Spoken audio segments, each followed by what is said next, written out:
आइए अब हम भाग 8 की ओर बढ़ते हैं।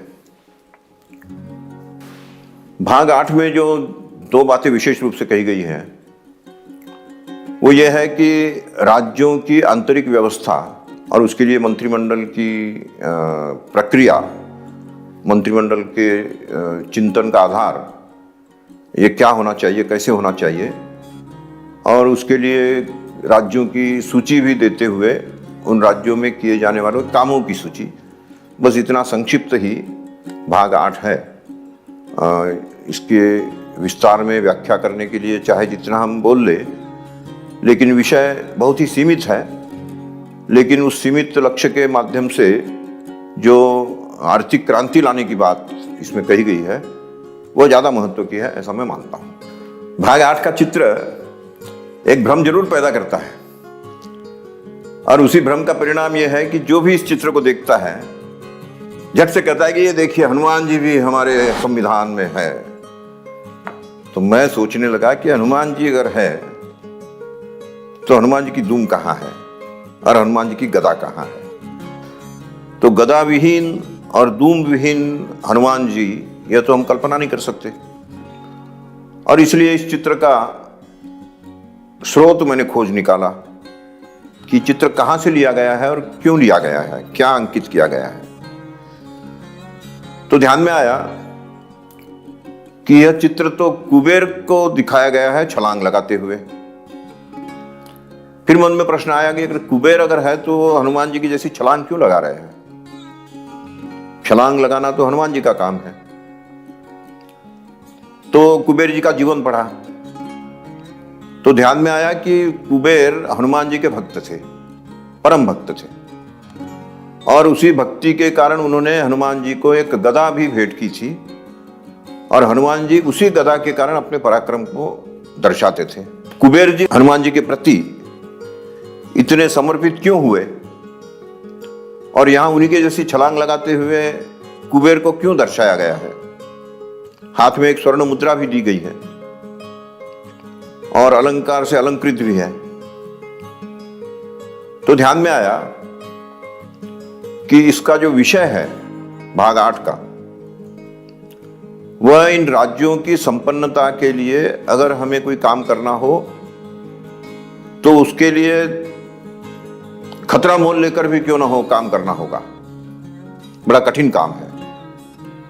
इसको स्पष्ट करने के लिए कुबेर हनुमान जी की जैसे खतरा मोल लेकर छलांग लगाने वाली बात हम तक पहुंचाना चाहते हैं। और यही बात नंदलाल बोस को जच गई और उन्होंने इस भाग पर उनका चित्र अंकित किया है। आज हम जो आर्थिक क्रांति की बात करते हैं और उस आर्थिक क्रांति के एक एक कदम के रूप में पहले नोटबंदी, नोटों का बदलाव, और उसके बाद बजट जिस प्रकार से प्रस्तुत किया जा रहा है, यह अब तक के बजट के विपरीत कुछ आर्थिक क्रांति वाले या आर्थिक जोखिम लेकर काम करने के लिए प्रवृत्त करने वाले इस प्रकार के बजट है। साधारण बजट नहीं दिखाई देते।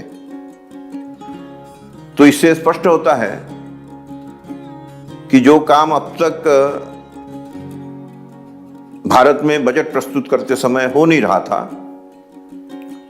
लेकिन नंदलाल बोस चाहते थे, तो नंदलाल बोस की वह चाहना, नंदलाल बोस की वह इच्छा शायद आज की सरकार पूरा करना चाहती है। और इसलिए आर्थिक क्षेत्र में नए नए प्रयोग और नए नए खतरे मोल लेकर भी काम करने की जो व्यवस्था है, परंपरा है, उसको पिछले कई वर्षों से हम देख रहे हैं कि शुरू किया गया है।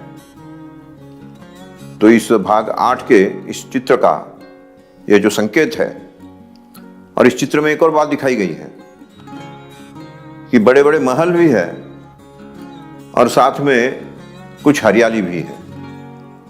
तो पर्यावरण का भी ध्यान रखा जाए और आधुनिक तकनीक के आधार पर महलों का निर्माण वह भी किया जाए। यह भी एक प्रकार से आर्थिक क्रांति का ही एक प्रकार है। नहीं तो कई बार पर्यावरण की रक्षा के कारण हम उद्योग के पिछड़ जाने को भी स्वीकार कर लेते हैं और कई बार उद्योगों के कारण पर्यावरण का भी विनाश कर देते हैं। तो पर्यावरण भी बचा रहे और उद्योगों को भी आगे बढ़ाते रहे, ये दोनों बातें इस चित्र के द्वारा नंदलाल बोस ये हमें समझाना चाहते हैं।